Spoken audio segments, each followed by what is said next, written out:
So don't slack on this. This is not about entertainment. It's about entertainment. It's some serious stuff. That's all I wanted to say.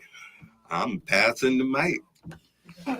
April Fools. How y'all doing? Murray Holman on the show. I do the shake up part on the Jim Anderson show.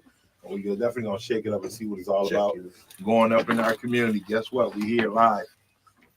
Absolutely. So we've had you guys on a couple times, but I kind of asked the same basic question just for our new listeners. I think H.O.M.E is a great organization, but you got to know what they are and what they do. So can one of you guys just give us a quick summary, a quick blurb of H.O.M.E? I know you guys have been around for, it was coming up 60 years? Yeah, last year was 60. Last year was 60 years, so Yep. 60 plus years. So give us a quick summary of what you've been doing in them 60 years and what you're doing now for the community.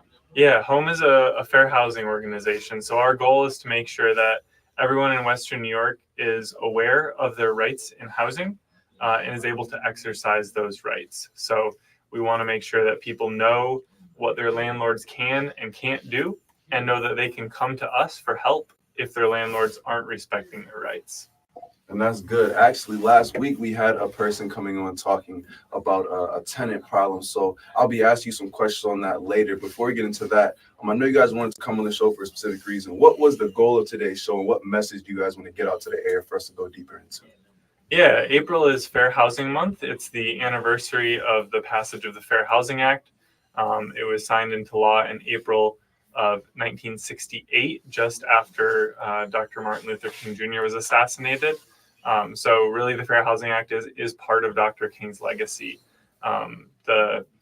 His assassination kind of created the necessary political will to finally get the Civil Rights Act of 1968, which the Fair Housing Act is a part of, over the finish line. It was the first time that nationwide discrimination became illegal on the basis of race, on the basis of familial status, which means having children in your household, and a number of other things. And since then, there have been more and more protections passed both at the federal level and at the state and local levels that give tenants more rights that they can exercise. And so Fair Housing Month is acknowledging that progress that has been made, but also that there is still progress that has to be made. Okay, I think that's good, so we can all start from the same starting position when we're talking about fair housing.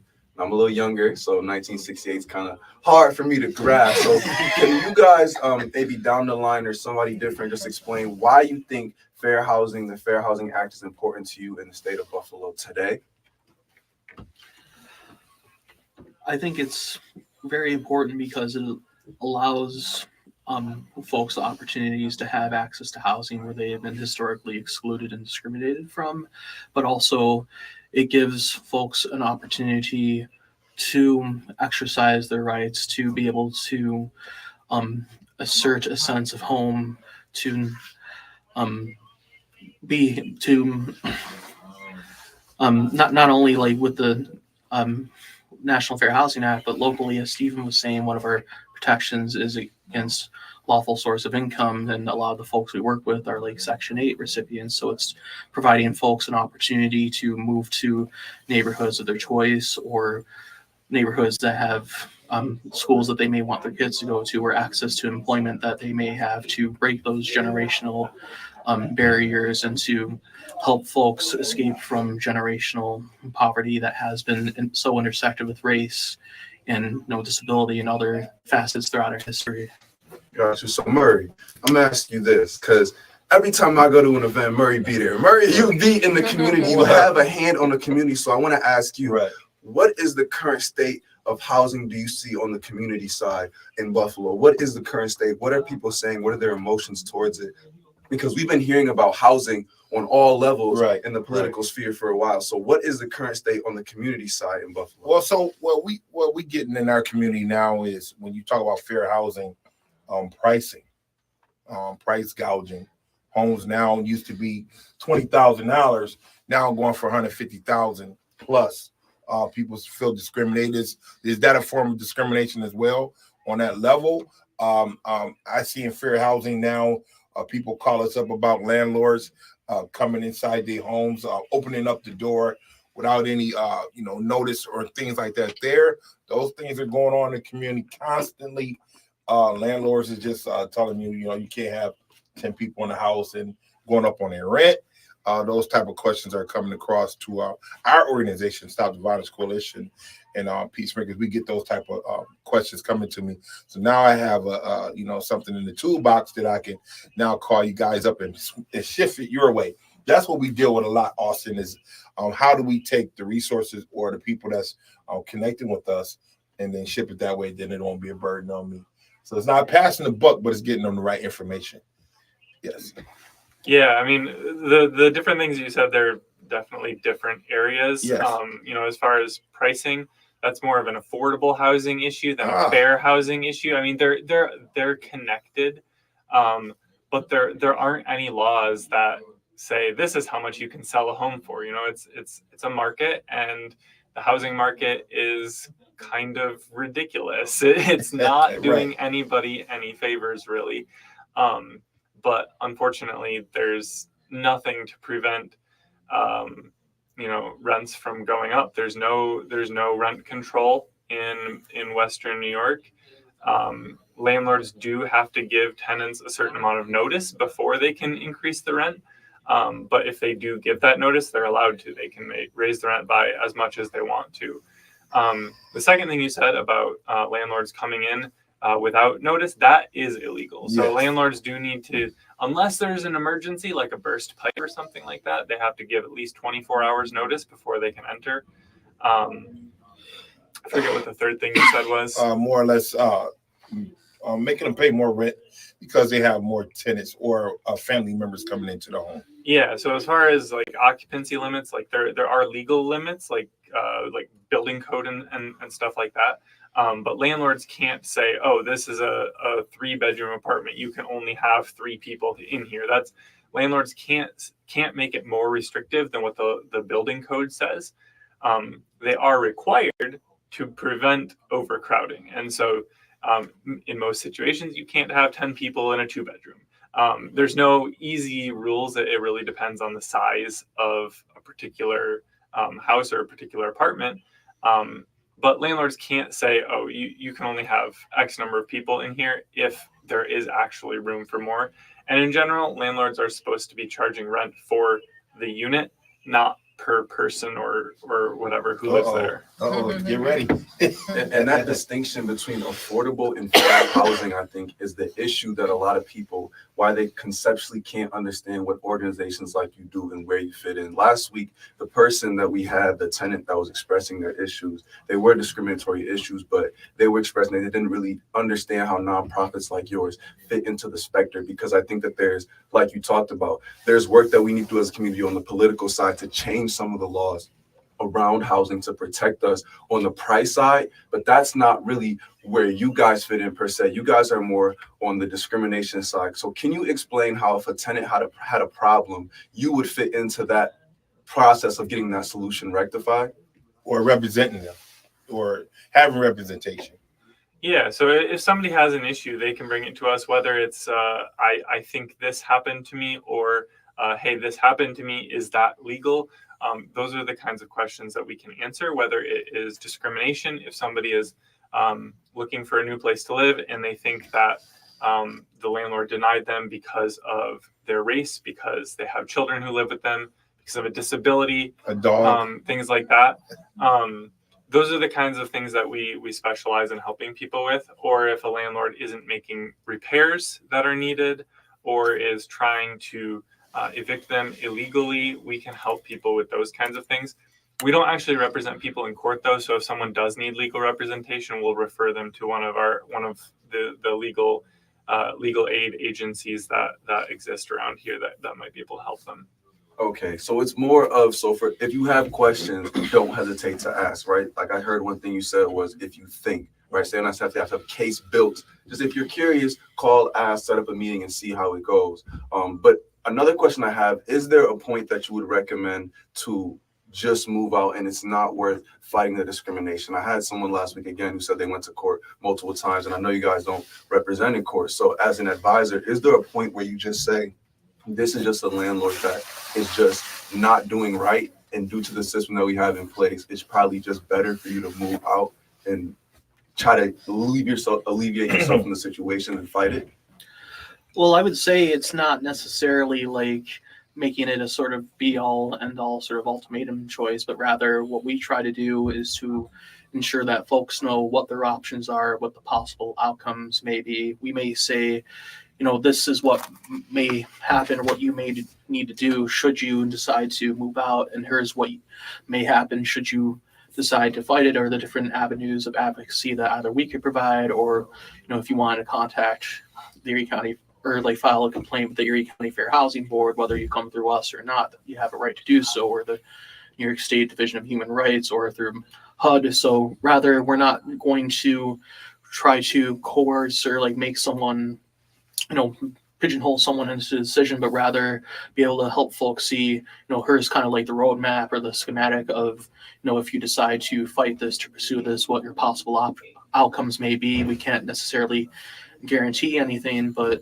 also being cognizant of, should something like come in front of a judge, or, should you need to or want to file one of these claims, what is it that you may need to do on your end to ensure that you're providing all the evidence and all the details that are needed, and that's something that we could assist with. Got you. So it's just, so you guys probably really appreciate curious calls. Hey, I'm just curious, I'm wondering about this. Like we have now, we're open on the line if you want to call in at 716-837-1112. But curious calls, right?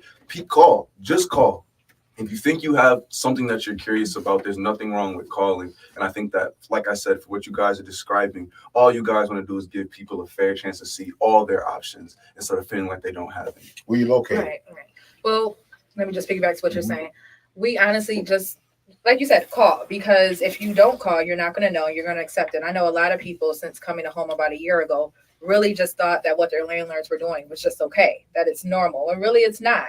So call us. It doesn't matter if it's big, small, or what you consider big or small. We accept all calls and we're willing to help you as much as we can. And if we can assist with that, then we definitely want to point you in the right direction. Going to your question, I'm sorry. Go ahead. We're located at 1542 Main Street. We're at the corner of East Ferry, literally across from Willoughby Insurance. We're throwing the plug out there. Yeah. That's gonna be a next spot. But yes, you can walk in, I believe until 1 o'clock we're accepting walk-ins, and then after that you can schedule an appointment. You can call us at 716-854-1400, or you can send us an email at info@homeny.org. Either way. Right across the street from next to the restaurant, right? Yes. Yep. Mm-hmm. Get some food right after you see us or before it's fine. Yeah. I also want to add that most of the people who we work with are tenants, but we also want to make sure that if you're a landlord who is trying to be a good landlord, we also want to make sure that you have the information you need to do that. So if you're a landlord who has questions like, hey, can I do this? Or I have this problem with a tenant, what is the legal way to resolve it? We also want to answer those questions. What's up with the Section 8? Mostly people are on Section 8, and they feel like sometimes the rules change for them in the community. They say, well, the house might not pass inspection, but the landlord is still getting a check. You know what I'm saying? And that tenant is in there. They feel that they shouldn't be getting this check because the place is not up to par. Do you help with those type of issues? That specific issue, if it didn't pass inspection and then it's the agency is still paying their portion of the rent, that's an issue that the agency that administers the voucher has to deal with. That is their job. But if somebody is being treated differently by their landlord because they have a voucher, right, differently from other tenants that landlord may have, or if someone is denied a chance to rent because they have a voucher, whether a landlord comes out and says, hey, I don't take vouchers, or if they just suspect that that's the reason. Source of income discrimination, which that is the most common type of discrimination report that we receive. It happens all the time. Wow. And so we do want to make sure that if people either know for sure or believe that the reason that they didn't get a particular apartment is because the landlord didn't want to take their voucher, that's what we want people to come to us with. So if that happens, would you want to live in a house after you got discriminated against, or you making a noise and then all of a sudden, boom, now you like, I really don't even want to live with or be involved with this landlord after case. is it some type of amount given to the person that might win the case on a discrimination? I mean, it totally depends. I mean, every case is different. The resolutions are different. We want to make sure that we get as close to the desired outcome of the person who brings us the complaint as we can get. Mhm. And different people want different things, and we're able to achieve different things based on the facts of the case. What things is different? I mean, what can you achieve? I just want to know. Just throw something out. Just throw me something out there. I would be careful on what you can achieve because Yes. everything is subjective. So when we Mhm. start throwing out hypotheticals, Well, some people will take that information. This is a show. I understand that, but I think some people can take that information and they can take it as it's an absolute versus a hypothetical. Well, that's hypothetical. Let's go there. Yeah, so again, kind of like what Stephen was saying, it depends on what the individual may want, but sometimes it may be, I just want to find a place to live, and we have our mobility department where we will help provide listings to folks if there's like a specific like neighborhood that they may want to live in, or part of Buffalo that will provide listings specific to someone's needs. If someone wants to take legal action or feel that they may have been refused that opportunity to rent, then they can either file a complaint with the Erie County Fair Housing Board, New York State, or HUD. We can again provide all the assistance and advocacy we can to ensure that they do so. But as far as like any sort of like legal action, that would be more so helping possibly establish an attorney-client relationship, like Stephen said, providing like information as to who they can contact, but also even like space for like conciliation if perhaps, and it's not to excuse it at all, but perhaps it may be an instance of a landlord maybe acting in good faith, but they're not aware of lawful source of income being a protected class. So it's us taking the initiative. And I know one of the great things Stephen does is that he'll have landlord training classes, and it's to help ensure that we stamp out discrimination before it even happens in the first place. Great.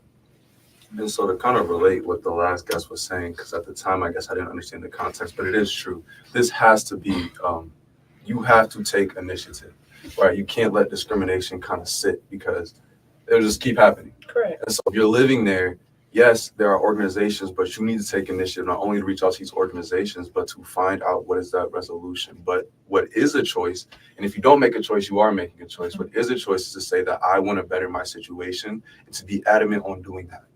Now, I know this isn't where you guys focus, but I do also want to hear you guys' side on this. Are there political things that are currently in the works, bills being worked on, things that we should look out for being passed that can protect us either on that discrimination or Affordable Housing Act, really just on housing as a whole? Because I understand, like we said, there's a political component to this game as well.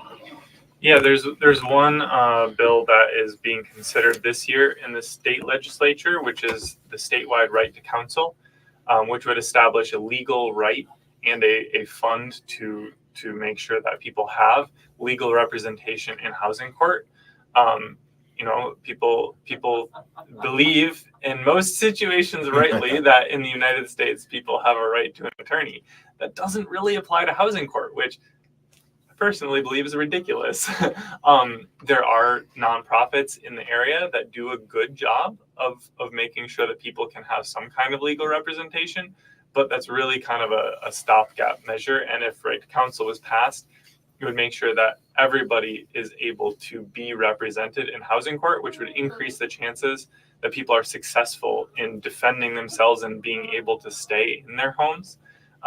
There's also another bill that was being considered last year. I'm not sure if it's being considered again this year. It was not passed, but it was called good cause eviction, which would require landlords to have a reason for deciding to stop renting to a tenant. Because as it stands, landlords can decide to not renew someone's lease or not renew someone's month-to-month agreement without giving them a reason for it. They can just choose, I don't want to rent to this person anymore. They do have to give them a certain amount of notice, which depends on how long the person's lived there. But if they give them that notice, there's nothing anybody can do about 30 it. days, or is it 30 days? It's minimum of 30 days. Okay. If someone's lived there more than 1 year, it's 60. And if someone's lived in the same place more than 2 years, it's 90 days. 90 days. But regardless, somebody, even if they've lived there for 15 years, can be told with 3 months notice, you have to leave. And there's nothing they can do about it, even if they've been the perfect tenant for 15 years. But good cause eviction, if it was passed, would change that. And a landlord would have a certain list of reasons that were legitimate reasons for them to ask a tenant to leave. It also would have capped rent raises at, I believe it was 5%. It's the boss per year. The numbers. Yes. So that would definitely help. If it was passed, it would help prevent rent from getting completely out of control. Mm-hmm. Landlords could still raise it to basically match the rate of inflation, but they couldn't just raise it any amount they wanted, and they would have to have a legitimate reason to force people to move. I would say, though I think it's pretty cool, I don't think I would recommend representing yourself in court. So I think that's definitely something that we need to look at getting past, and that's more on the people community side. I think that we really need to get active. We really need to be adamant and understand, vote local, make decisions so that we can impact and get bills like this passed. Because when I hear affordable housing, 5% limit would have been probably great to some people. Having protections over you just suddenly losing your house would be great for some people. These are things that we want, but when they're written up and there's an option to get them, we don't show up to the polls. Right. And so I think that it really needs to be not only an organization, and I think you guys do a good job of that, not only being an organization that talks about what you can do now, but what steps we need to be doing as a people and as a community to get these things done, the conversations we need to be having so that we can have and make these changes be on the forefront, because that definitely is some things that I already thought that there would already be some type of protection in place, but I guess you don't think about them until you need them. But majority of Buffalo rents, correct? Oh, yeah. So the question is basically what he just was talking about, Austin talking about. Do you guys do forums like at the Meriwether Library, booking that to tell the community about, discriminations and your organization on those levels? It's always available. And being that you're right down the street from the Meriwether Library, it would be great to have you guys there.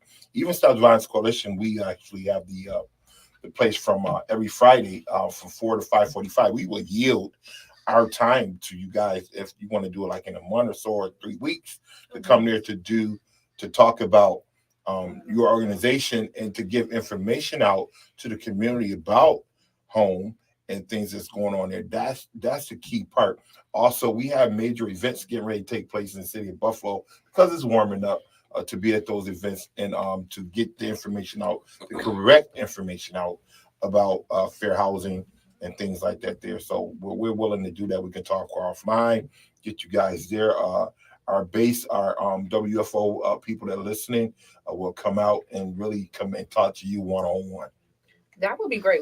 I know Stephen and I, we do that kind of stuff. So we can definitely take you up on that. I know on the 23rd of this month, we are having a Zoom tenants right workshop. More information and a flyer will be coming out if you want to follow us on our Facebook page. So we will be educating tenants on their rights and their responsibilities and just letting them know the ins and outs of under the fair housing law. What's the page? You just said you got to give me. I'm sorry. It is H.O.M.E on Facebook. If you can follow us. Right. Again, we're having a tenants rights workshop on Zoom. I believe we're talking about giving away a gift card for those who participate and register. So be on the lookout for that flyer. And going into what you said about events in the summer, we are going to be at different events such as Juneteenth, Pride, the University United Festival, things like that. So feel free to come up during that time and speak to us as well. And Stephen is also available at the Belmont Central. Yeah, I'm pushing him out. He's also available at the Belmont Central office every second and fourth Wednesday from 10 to 12. Is that connected with, say Belmont? Is that a state agency or? They're one of the agencies that administers Section 8 vouchers. Yeah. So he's available there for those who want to just stop by and speak to him if you can't make it to our office. So you guys are kind of young. Austin talked about the birth time. You guys are young. How do you feel about doing this stuff here? That's the question I'm asking right now. Honestly, I feel great about it. To be quite transparent, I've been a stay-at-home mom for the past 6 years. So I wanted to return to a job that serves some purpose in the community. So I'm actually really looking forward to what I've learned in home and what I'm going to continue to learn. It's actually been an eye opener for me, and I love the purpose, the mission statement of it all. Yeah, and I personally don't have any kids, but I think that it's important for all of us to try to make the world a better place and leave the world a better place than we found it. And to me, doing this work, it's meaningful to me, and I think also my job fits well with what I'm good at.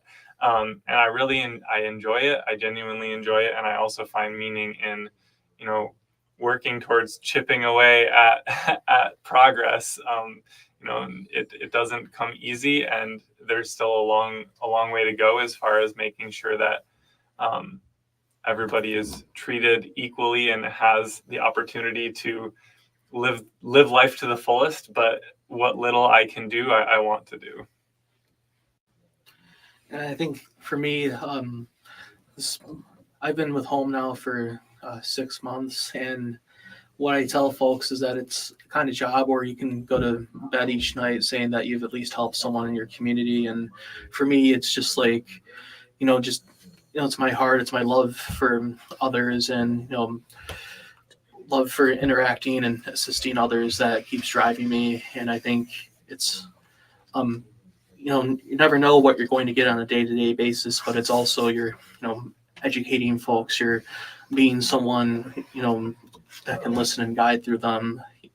One of the things that I've come to realize is that it's, even though we're doing fantastic work here as an agency, it's a collective responsibility for all of us to address housing discrimination. And it's kind of the mentality of, if we're able to guide and assist someone, then they can impart that knowledge possibly onto someone else, or share it through the grapevine or with their circle, to ensure that we're working together to make a more just Buffalo, more just Western New York, where everyone has the right and opportunity to live where they so choose.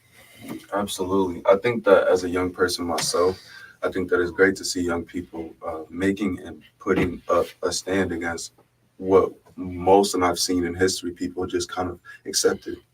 It's gotten to a point where if we don't have certain conversations, inflation and things are rising to the point where it's going to become unlivable. But I'm glad that at least I'm a part of a generation where we've decided that unlivable doesn't have to be a reality, and that we can actually make a livable world that we all enjoy being a part of, a reality for all of us, if we're willing to do the work. So we're going to go into a commercial break, and we'll be right back. Stay with us. Bye.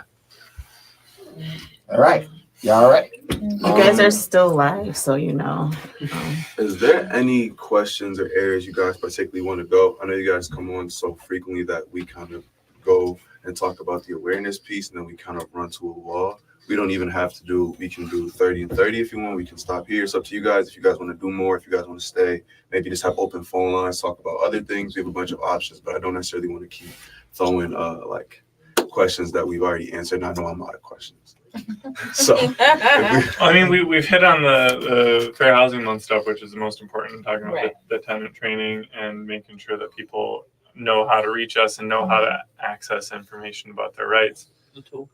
We didn't talk about the toolkit. We're releasing a rental search toolkit to help people document things that happen as they go through the housing search process. So we do want to bring that up. Yeah, we can bring that up. We didn't talk about landlords, more or less.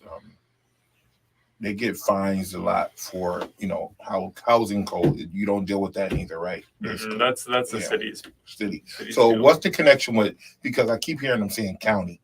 So the city doesn't have any programs like this, basically? So we do work with the city to help enforce this. Sorry, we were kind of talking on the break, but we were coming right back. We actually, before we get into the second half, we do have a call. So caller, you are on the air. Good morning.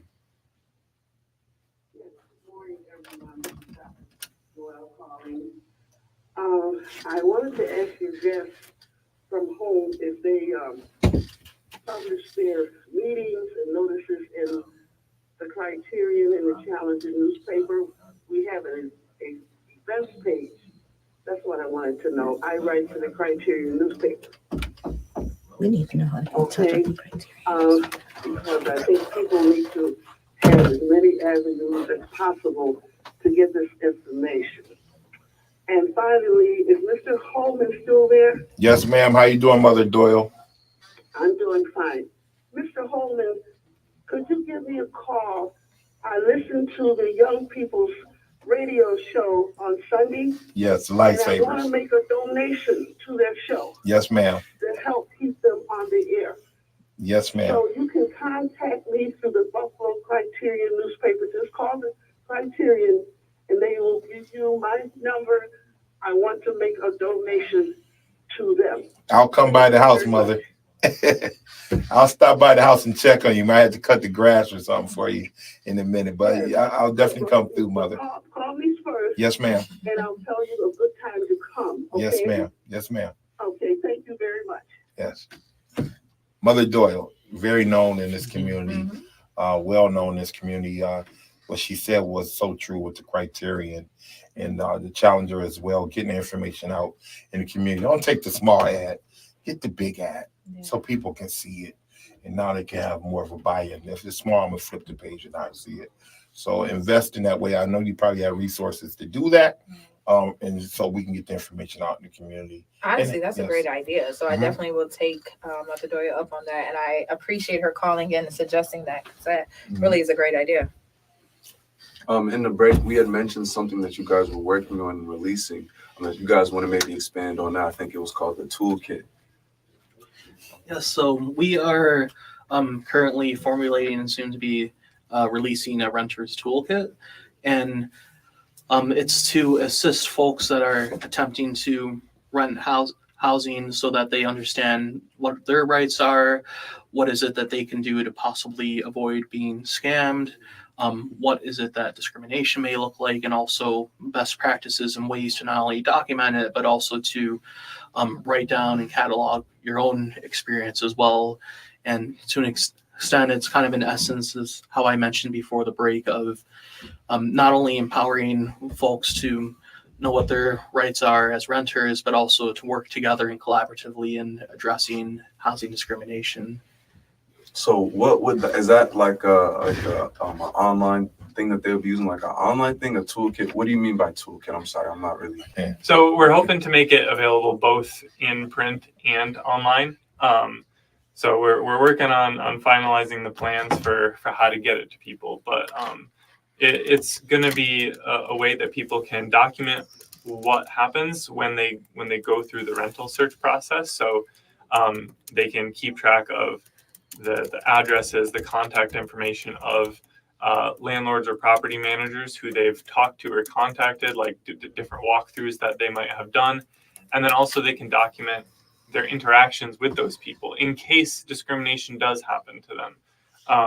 Sometimes it's hard to remember if you go somewhere and something seemed off and you're like, why did that seem off? But you can't really remember enough details to feel like you might be able to do something about that. But if you are documenting throughout the whole process, everything that happens, the things that are said, then you might be able to gather better and think, okay, yeah, that definitely was off.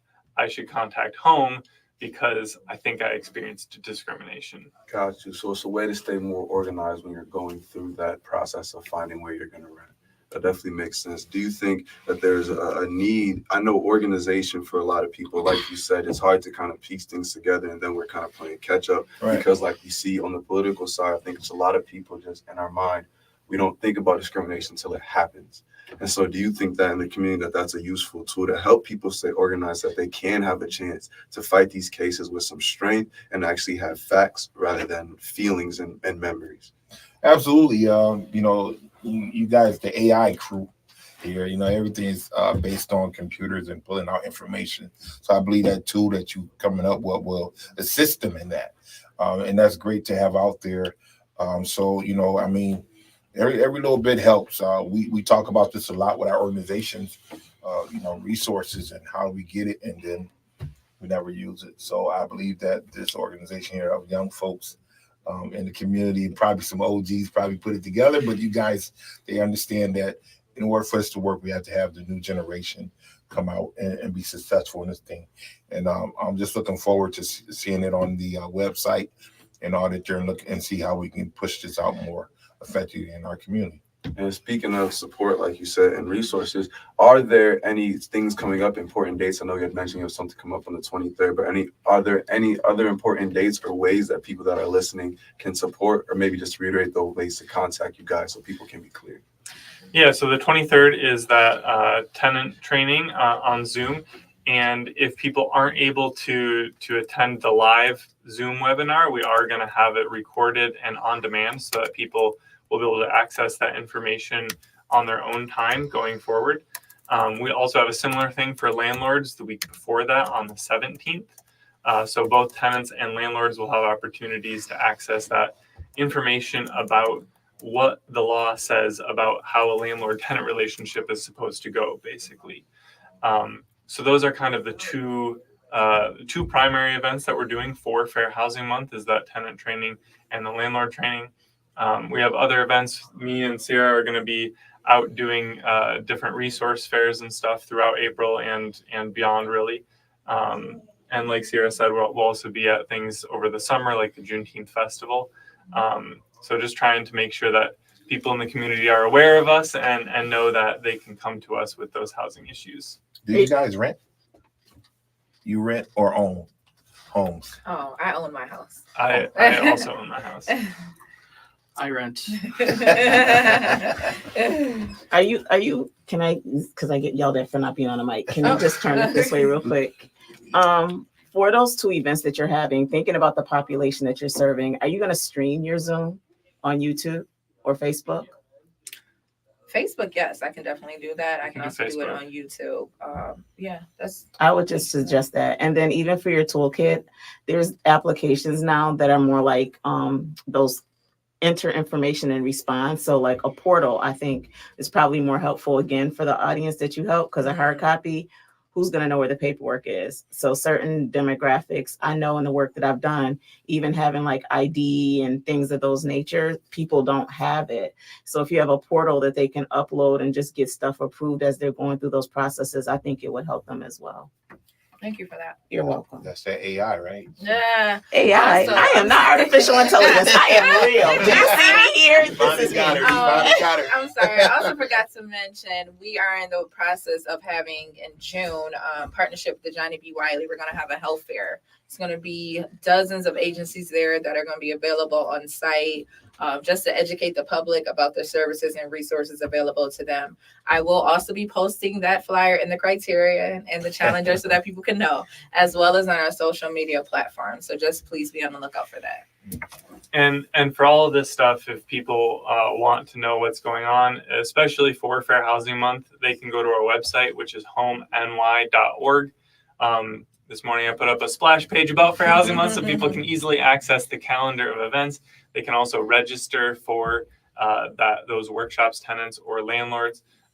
We're also doing a book discussion on The Color of Law by Richard Rothstein, which is about the history of segregation and how the government really created the segregated landscape that we see today, not only in Buffalo, but in cities across the country.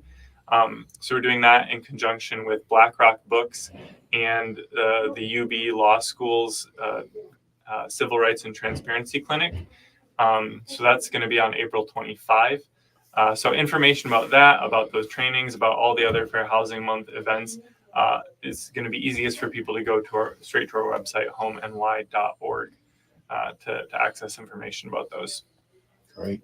Sounds good. Well, if you want to call in, you can call in at 716-837-1112. I know personally, I'm very familiar with the organization. Like I come through, I chill sometimes. So I don't have necessarily too many more questions for you guys, but I know this is an important issue. I know that there are people in the community who need to ask questions. I think sometimes we hear people talking and we feel like, oh, my problem's too small or it doesn't matter. But I think that I really want that to be clear, that this is something that we need to talk about, because when one person speaks and two people speak, you create a culture and a community where these discriminations aren't okay. They're not just things that happen. We can just let go and let slide. So I think that is very important. I'm not joking. Please call in at 716-837-1112 because we need to hear your voice in order to make this change that we want to see. Yeah, and what you said about making sure that people know that your problem isn't too small. The National Fair Housing Alliance estimates that about 90% of the housing discrimination that occurs nationwide goes unreported. So if you think that you experienced discrimination, there is a good chance that it happened. It doesn't mean that you're 100% right all the time, but we would rather have people report it to us and let us look into it and find out that, okay, there's not evidence that discrimination occurred. And have that happen more often in order to catch more instances where it does happen, than have people experience discrimination and not do anything about it. We've had an increase in the number of discrimination reports that we've received over the past couple of years. 2022 was at the time the second most discrimination reports we received in 1 year in our 60-year history. Last year was the most. I'd like to think that because part COVID or was I think there's a number of reasons. I think one of them is definitely that things have gotten worse. I think people in recent years, the trend of people being less comfortable openly discriminating has reversed recently. I think that's one part of it. I think conditions actually are worse than they were before. I also hope, at least, that some of it is due to our outreach and making sure that people know that they can come to us with discrimination cases. So I'm hoping that it's not just an increase in actual discrimination, but is also more of those cases of discrimination getting reported to us. But we've also been able to increase the number of staff members that we have dealing with discrimination cases so that we are able to handle more. And so I think all of those things play into so it's, and here's a question for you. The data that you've been collecting, is it more in one certain area of the city or the county? Is, how we are at that there?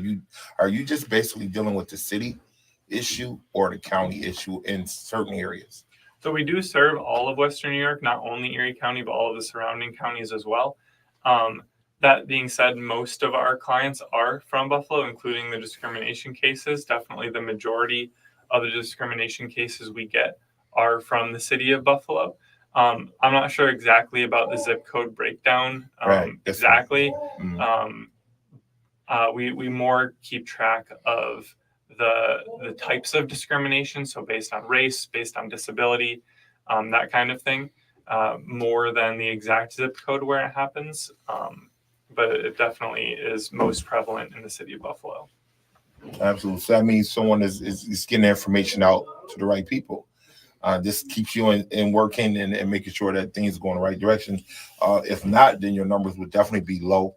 And then we have to go out there and then come on shows like the Jimmy Anderson show and talk about it and get more people to respond and be respectful to what's going on. I'm a landlord, used to rent homes and all that there. And some of those issues is right on point. As a young person, like Austin's age, sometimes they, like he said, we'll just walk away instead of just going through all that there, right? Austin, you said that earlier. I guess it's easier to walk away for a young person opposed to an elderly person that can't walk away, that has established a home with more stuff than a young person. So you want to elaborate on that a little bit as a young person walking away? Well, yeah. So since I'm 04, so 08 was when it was apparently everything was going on. I was 4 years old. So I really wasn't worried about a house at the time. But for most of my years that I've been conscious or even looking at like moving out as something I'm even talking about realistically rather than like a dream, it's not sounded good. It's always not sounded great. Even when we think about like discrimination, especially age discrimination. I'm young, you think I'm going to tear the place up. I can't. That's why we can't rent from hotels because it's the association that if I'm younger, I'm not going to have the responsibility to do certain things. So it kind of puts you in a box where if the only option is nothing, something is better than nothing. Right. So it puts you in kind of a survival mindset. I think that's the importance of organizations like H.O.M.E and these conversations, these platforms like WUFO to talk about that there are other alternatives, because myself, I just know that if I'm given an option that looks too difficult, myself and a lot of my friends would just walk away. Right. Because they have, this didn't work out how I wanted to. Okay, it's not worth it. And so I think that it's just important, like I was talking about earlier, if we want to make a change, walking away is making a choice. Because if you're not saying anything, then you're letting someone getting away with it. So I think that it's just the knowledge and the awareness, especially when you think about older generations that maybe weren't as focused on changing wiser generations that weren't as focused on changing it. Wiser generation. They weren't maybe directing us to go to home. They were just saying, this is just how it is. So I think it's just got to be a change of mindset that we're kind of both hitting at the same time. But young people, like you said, because we assume we got so many more years, it's like, I'll just go figure something else out. And so it's got to be a collaborative, just like the organization, with wiser people and with younger people to help make that change, to bridge that gap, that there is a better way, because that's the mindset we really have to get to. Right. And like you said, it's about being able to make choices. And one of the things that we want to do is make sure that people have all of the information available to them and know what those choices are and empower them to choose for themselves which path they want to take. Because two people might be dealing with a similar situation, and one of them might want to push through and live in this particular place, even though the landlord has shown that they might be willing to discriminate against them. But they're willing to put up with that because they want to live here. Whereas somebody else might say, I don't want to deal with that landlord, even though I like this house, I'm just going to go look somewhere else. And even though the situations might be similar, people are different from each other, and different people might want to make different decisions. So we don't want to tell people this is what you should do. We want to say, these are your options. Which pathway do you want to take? I have a question. Can I see this thing? I have actually a couple of questions. Well, that's because we're sitting here. So the question I have is, so for example, I'm looking to hire someone right now for my company, and I'm looking at these resumes and I'm like, look, you done had 20 jobs in 5 years. So no, I'm not taking a chance on you. And I think sometimes with younger people or people in general, they say it's discriminatory, but if a landlord is asking for references where you've lived over the last 2 years or 5 years and you've got 10 houses, like, right, because that's a risk. So I think in your classes, are you educating these people? And I'm not going to say young people, because I think it's a mindset. Like, I know right now people still have tax money, I think tax rich. So they leave an apartment with all this stuff and they just try to establish something new. So that's one question. The other thing is, are there portals? So for example, I know with some things you can look and see, is there like landlord portals where they can look at renter history? Because my daughter went to rent an apartment in Pittsburgh and they were able to pull stuff and find out, like, look on her Facebook past page, history, right? Like where has she been or where has she been looking? So I think those are some important things to share. We got a call, so let me stop talking. Go ahead and bring the call in. Good morning. What's up, brother Kamal? Yeah, good. My question is the responsibilities or liabilities between the home or property owner or property manager. Yeah. What level of ability or responsibility do they have? The property owners and or property managers. I mean, there are a lot of responsibilities that landlords do have, and that's what our landlord training webinar is about, making sure that landlords know those responsibilities. Part of it is knowing what information they can and can't consider when they're screening tenants. And that's actually goes with your question, because they can consider rental history. They can ask for references of prior landlords, and they can consider that when they're deciding who to rent to. They can't consider things like race or age or disability, things like that. That's discrimination, but they can consider that rental history. They're allowed to do things like background checks and credit checks. I always discourage landlords from using just a credit score, because paying rent doesn't necessarily help your credit score. And sometimes people might have bad credit because they have prioritized paying rent over prioritizing like credit card bills or something else that negatively impacts their credit score. But it is legal for landlords to do credit reports and take that information into consideration when they're screening. The landlord is the property owner. Or property manager, the landlord. Well, the property manager is usually working on behalf of the landlord, and so the owner of the property is can be liable depending on whether or not, if the property manager does something illegal that is against what the property owner told them to do, then it's on the property manager.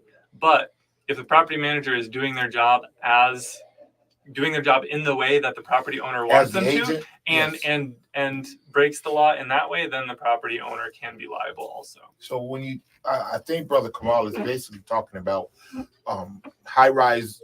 You know, when you have a bunch of tenants, now you have these cases coming down or discrimination or whatever it might be. There, it's different because now you're dealing with a corporation. It's harder to go ahead and go after these corporations when you having a property manager that might be discriminating on the person just because they don't like them. You know what I'm saying? But then it goes down the line and it just gets thrown out or dragged out. And I think that's what this question is basically about there. You deal with that on high levels, especially on the east side of Buffalo, when you have housing up, high rises, a lot of high rises, low income people living there in those high rises, but you know, go through these things, tenant issues and things like that there. Yeah, I mean, it's definitely tough to determine whether a property manager is acting on their own or acting that way because that is the policy of the organization. But like I said, if it is the policy of the organization, then the organization is liable for the property manager's action. If the property manager is just going off and doing their own thing that is against what their job description says they're supposed to be doing, then it's just on them personally. And I think we do have a caller. Good morning, caller. Caller, you are on the air.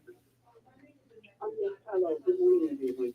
I just had a comment I want to make on the last guest that spoke, speaking how she would look at an individual's resume and have some sort of bias towards them having multiple jobs.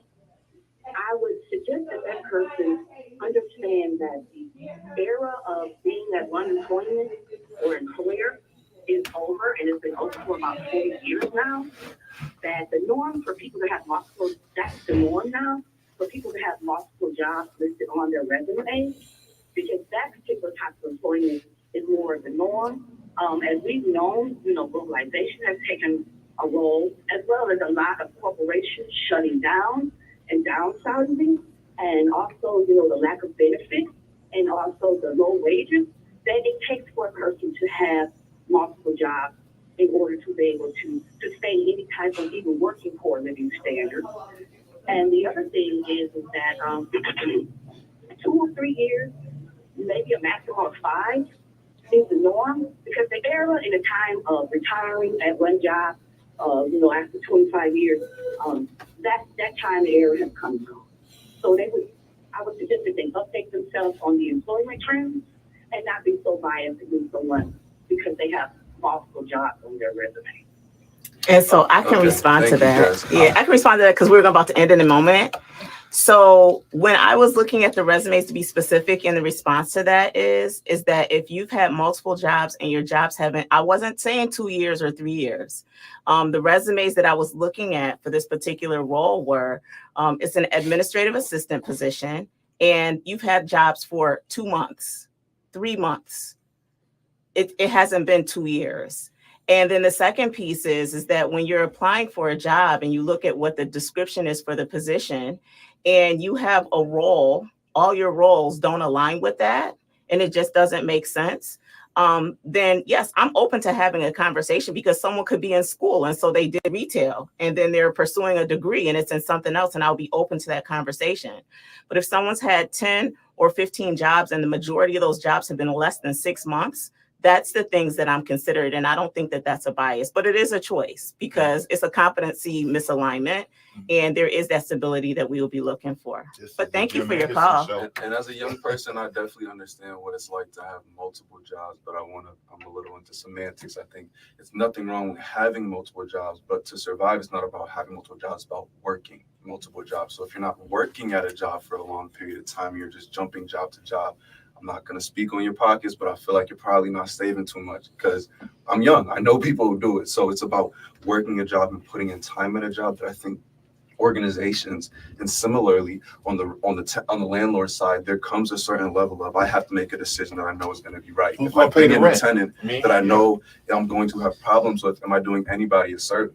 Right. And so we kind of have to use our discretion, because certain landlords might be better for certain tenants and vice versa. And so we kind of just have to be considerate to, like she said, different people's choices. And sometimes what we may believe is bias is only biased because it's subjective. Right. So it's biased to us. But sometimes our feelings don't always necessarily negate the facts or what's written in law. So because landlords, just like employers, they don't want to have to go through this whole screening process over and over and over and over again. But a landlord doesn't have the right. It's expensive and time consuming. And so landlords and employers both ideally want to find somebody who is going to do the thing they're looking for well, whether that's doing a job or whether that's being a tenant.